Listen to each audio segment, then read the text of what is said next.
Hi guys, so we're going to go over your next project, which is Action Clip. For this assignment, you'll create an abstracted artwork using the clipping mask and the action photograph you used for your eraser practice assignment. We're also going to apply a color scheme to your artwork just like you did for the coloring page in Photoshop assignment. What is a clipping mask? A clipping mask lets you use the content of a layer to mask the layers above it. The masking is determined by the content of the bottom or base layer.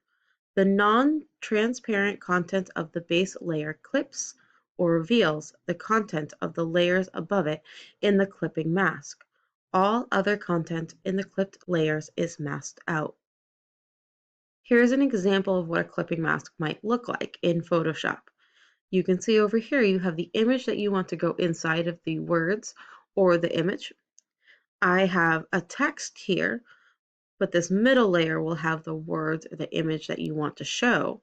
And then you'd have your background, which could be a solid color or an image. It does need to make this little sandwich right here. The layers need to be in the correct order to work. To review color schemes, you do need to choose a color scheme for your project. You can choose complementary colors, which are colors that are opposite each other on the color wheel. For example, purple and yellow are opposites. You could choose a warm color scheme of reds, oranges, and yellows, or you could choose a cold color scheme of blues, violets, and greens. You could also choose a monochromatic color scheme, which uses tints and shades of only one color. Choose one of these color schemes that you would like to use for your final work. Once you've chosen a color scheme, you're going to find an interesting pattern to use for your background.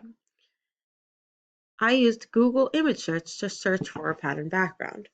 Choose your color scheme, complementary, warm, cool, or monochromatic, and find a pattern that will fit.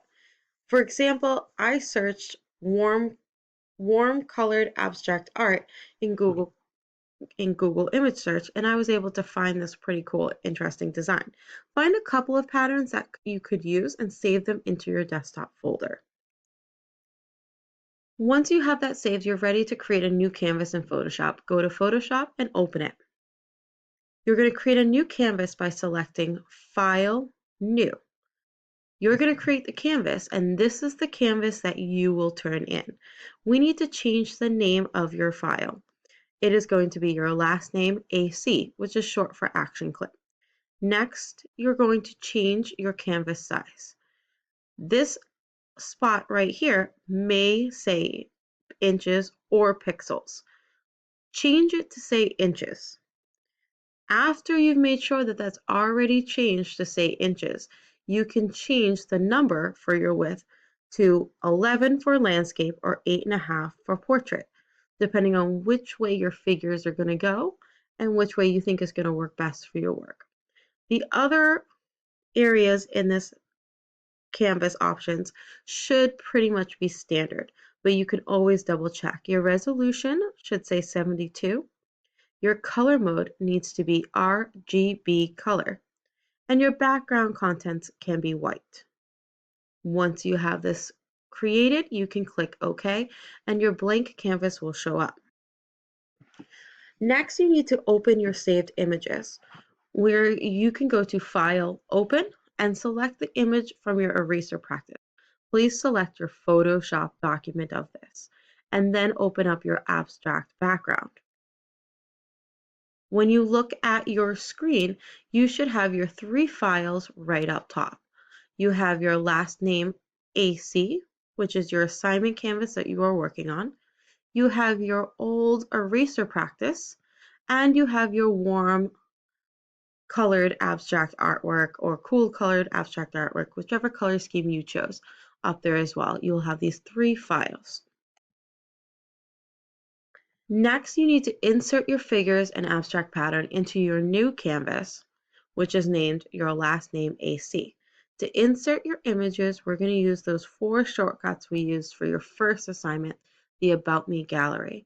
You need to choose Control A, Control C to copy that image, then go back to your assignment canvas and press Control V, Control T to transform, resize, and enter. Your image should be added to a new layer. You can double click and rename this layer. You're going to repeat the above steps for your color pattern. Important though, please make sure you choose the eraser layer on your eraser practice image before selecting all. This will help make sure that you choose the edited image that you have, and you won't have to go back in and erase anything again. When you look at your Photoshop screen, you should have those 3 layers on there. All right, so I have my original background layer, which is still blank. Then I have my action photograph of the 2 girls jumping, and I have my abstract background pattern that I choose. I rename these by double clicking and typing in the name that I wanted to. This will help me stay organized and make sure that I put them in the right order when I'm ready to do the clipping mask. Next, you're going to change the background to a solid color. You can turn the eyeball on next to your background layer or unlock it if you need to. Using the color scheme you chose and the paint bucket tool, you can change the color of your background. Double click and rename it color. Here I have my background color. I chose a darker color, but it's still a warm color to go with those. I have those 3 layers now on here ready to go. The next thing I'm going to do is just to make sure that my layers are in the correct order. These didn't go in the right order as I inserted the images, but I can easily click and drag a layer to move it around. You should have 3 layers in this order starting from the bottom. Your abstract pattern, your edited image, so my jumping figures are right here, and then your solid color. Your layers need to be in this order. If they are not, click and drag the layers to the correct spot. Next, I'm ready to do almost the final step, which is creating the clipping mask. I'm going to right click on this top layer that I have, my solid color, and select Create Clipping Mask. Once I click that, that solid color will wrap around my edited image and create this really cool silhouetted artwork. This should be your finished product. If you don't like how the colors look, you could easily change them by just repainting your color layer a different color using the paint bucket tool. Even though it's clipped onto that figure, you can really click anywhere you want as long as it's on that correct layer. Now it's time to save your work. Save your work as a PSD file by clicking File, Save As. Make sure your file is named last name AC and save it into your desktop folder. If you did this step at the beginning, it will ask you if you would like to replace that file. You can click Yes. That is replacing your old work with your new improved finished work. You also need to save this work as a JPEG. You can do this by clicking File, Save As, and change the file format to JPEG. Save both of these files into your desktop folder. Now you can upload and turn in your work. Click on the assignment title on the classroom stream.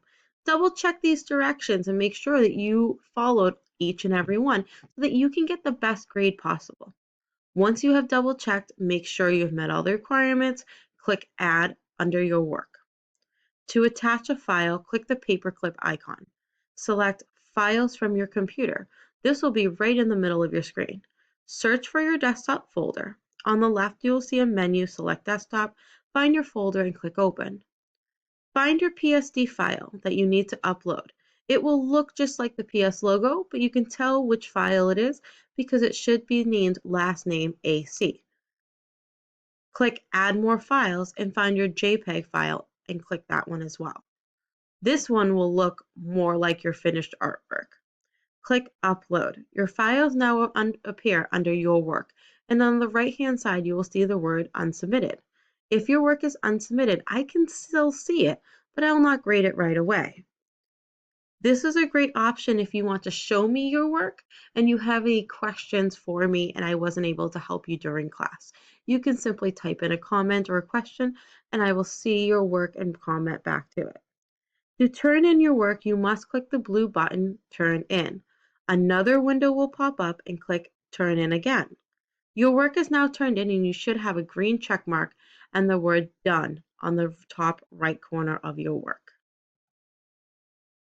What can you do now that you're done? You can try another one. Choose a different image, color scheme, and pattern, and try it again.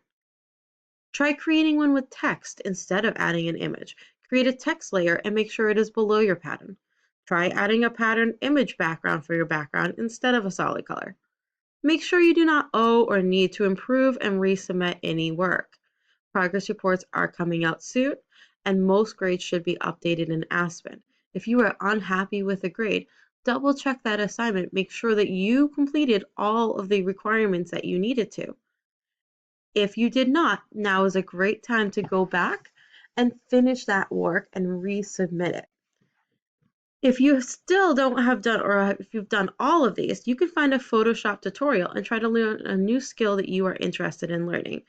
YouTube has tons of really fun, interesting Photoshop tutorials. This is great if you are a more advanced student and you are moving through things a little bit quicker. You could start your own little independent project. You should be using this time to improve your Photoshop confidence. That means that you're working in Photoshop for the majority of the class. I should not see students playing games, cool math games, or just consistently checking Aspen grades, or playing around on computers or on their cell phones. You have a very limited time in class, and you should be spending as much of it as possible trying to improve your Photoshop skills.